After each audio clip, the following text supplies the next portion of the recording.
The French rode out with pride, their knights confident of an easy victory. But when the dust settled, their army was broken, and their king was in chains. The year was 1356, deep in the chaos of the 100 Years' War. France, proud and vast, sought to throw off the English invaders who had burned their towns and pillaged their countryside. Yet the English, under the leadership of Edward, the Black Prince, fought with a ferocity and cunning that belied their smaller numbers. That September, the two armies converged near the city of Poitiers in western France. The French king, John II, marched with a host of over 20,000 knights, men-at-arms, and crossbowmen, the pride of the realm. By contrast, the Black Prince commanded scarcely 6,000. English archers, dismounted men-at-arms, and Gascon allies weary from months of campaigning. Outnumbered more than 3 to 1, the English seemed doomed. The Black Prince, however, was no stranger to impossible odds. Aged only 26, he had already won renown for his victory at Crécy 10 years before. Now he surveyed the ground with a strategist's eye. Near the village of Noailles, he chose a defensive position, a narrow sunken lane flanked by hedges and vineyards. Here, the mighty French cavalry would be forced to charge through a bottleneck, exposed to English longbow fire. In the French camp, spirits ran high. King John, wearing armor chased with gold and a crown upon his helm, declared that this day would end English insolence once and for all.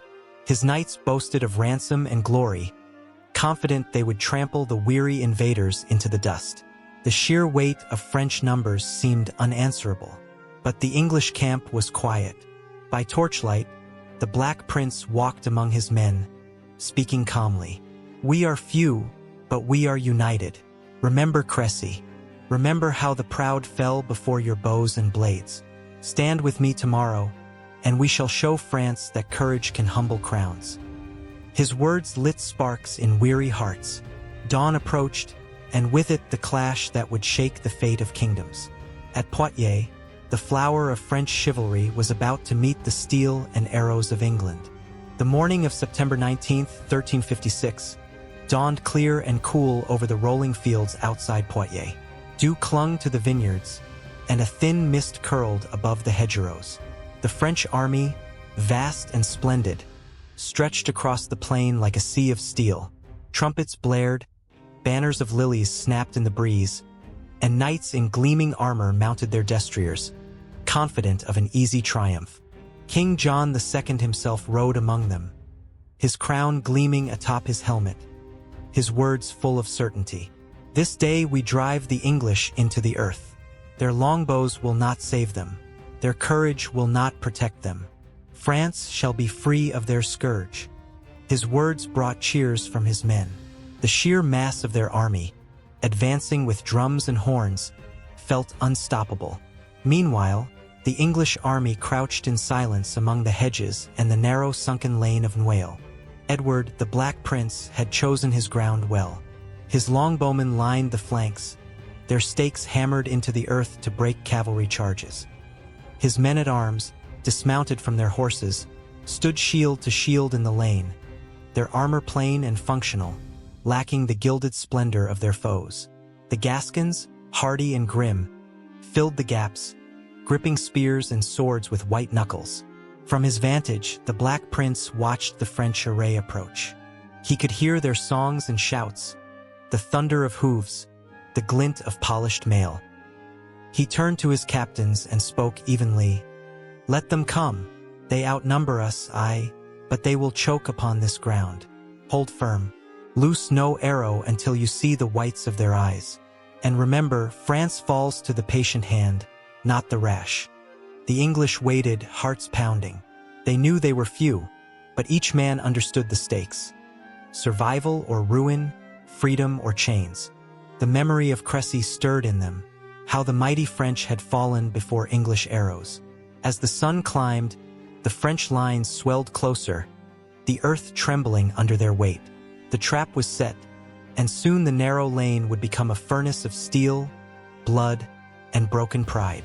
The French vanguard surged forward with the thunder of hooves. Armored knights, their lances leveled, spurred their destriers across the fields toward the sunken lane where the English waited.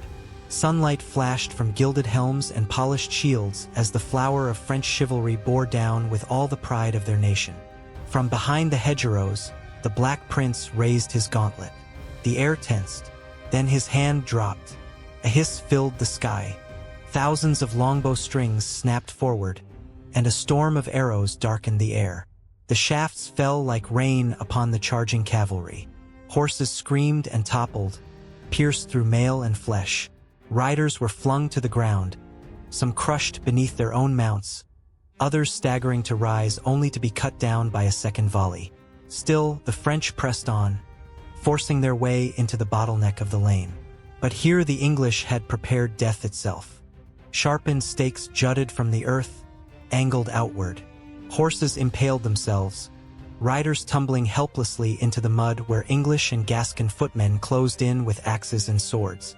The sunken ground, narrow and uneven, robbed the French of their momentum. Their glittering charge dissolved into a brutal melee. "Hold the line!" shouted the English captains.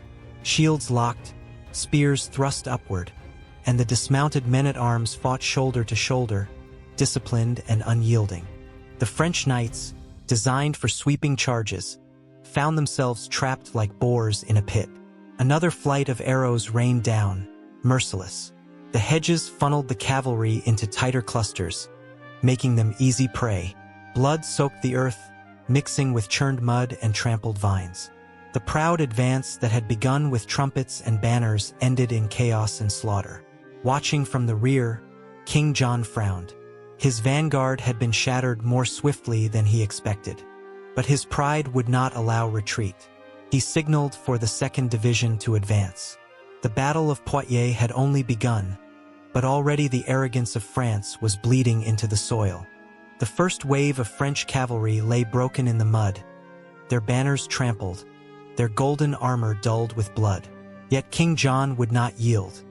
He ordered his next division, knights dismounted from their horses, to press the attack on foot. "If the horse cannot break them, the sword shall," he declared. The armored mass advanced steadily toward the English position. Thousands of men-at-arms, shields raised and long swords gleaming, marched into the narrow lane. Their heavy boots crushed the fallen.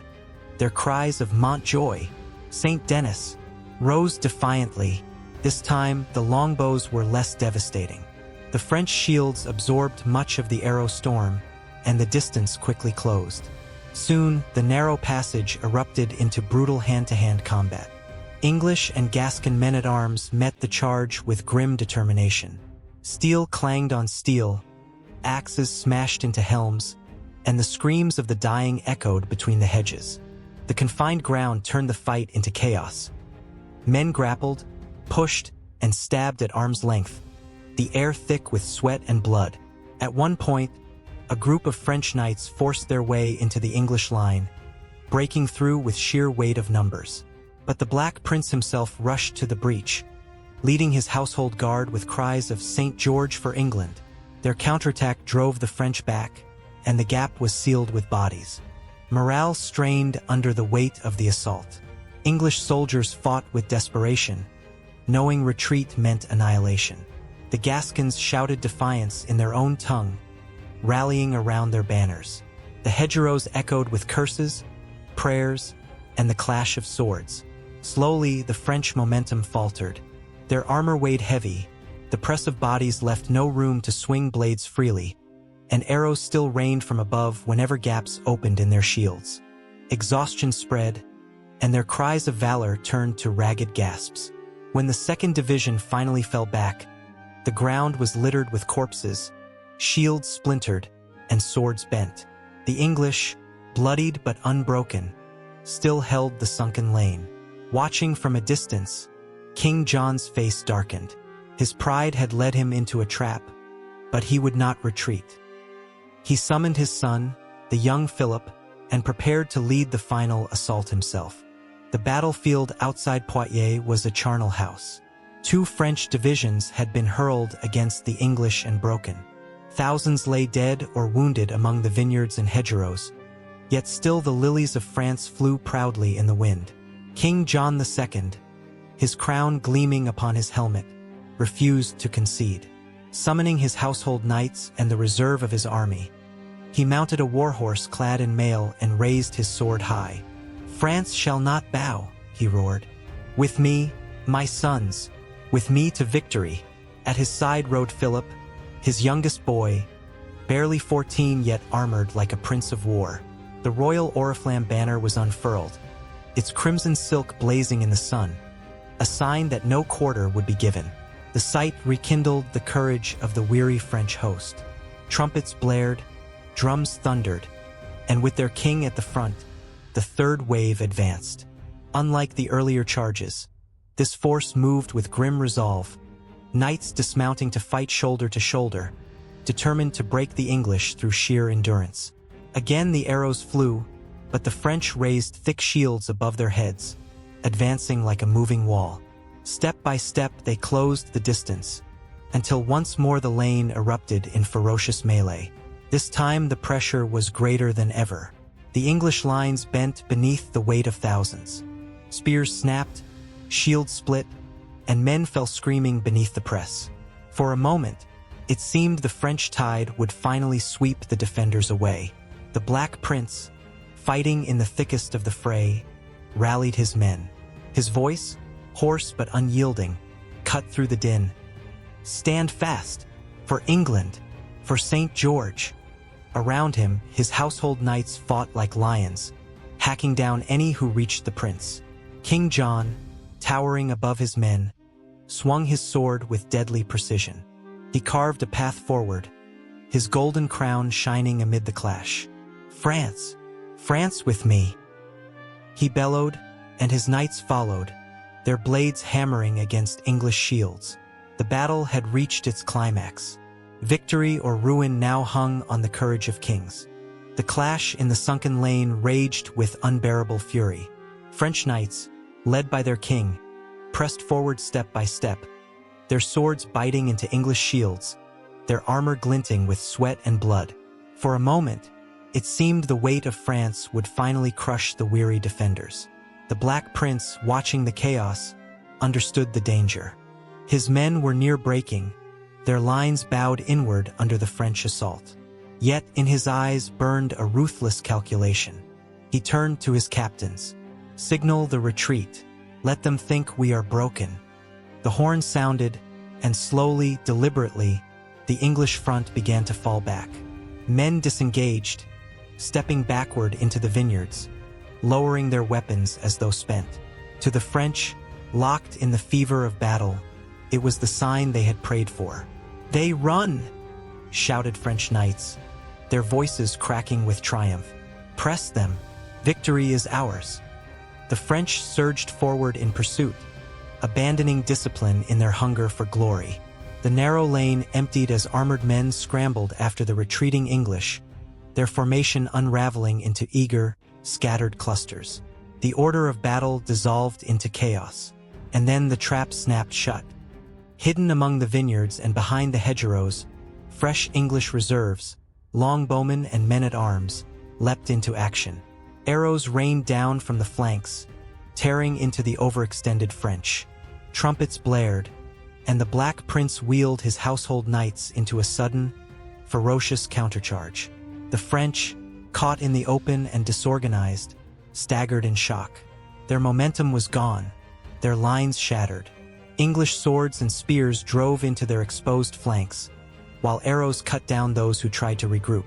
The retreat had been a ruse, and now the hunters had become the hunted.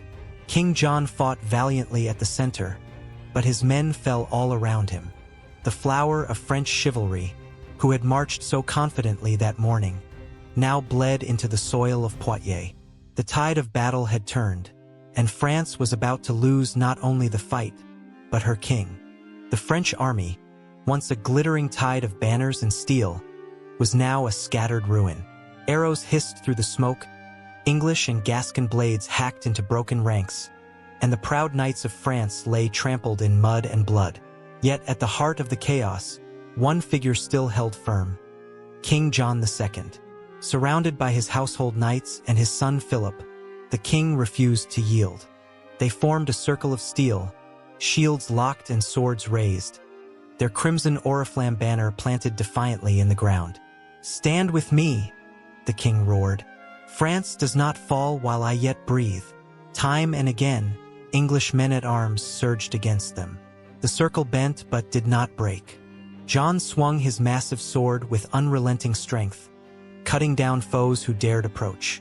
Young Philip, though scarcely more than a boy, fought at his father's side with fearless resolve. His armor battered, his face streaked with sweat and dirt.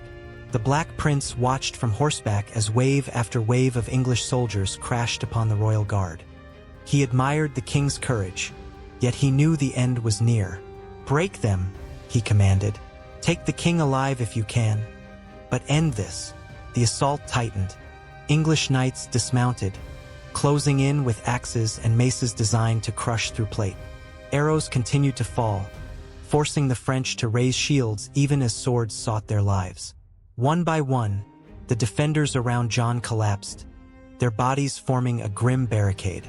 Still, the king fought, his crown gleaming through the carnage, a symbol that would not fall. At last, exhaustion told. Surrounded on all sides, his guard dwindling, John's sword arm grew heavy. Philip clung to him, defiant to the end, but it was clear the battle was lost.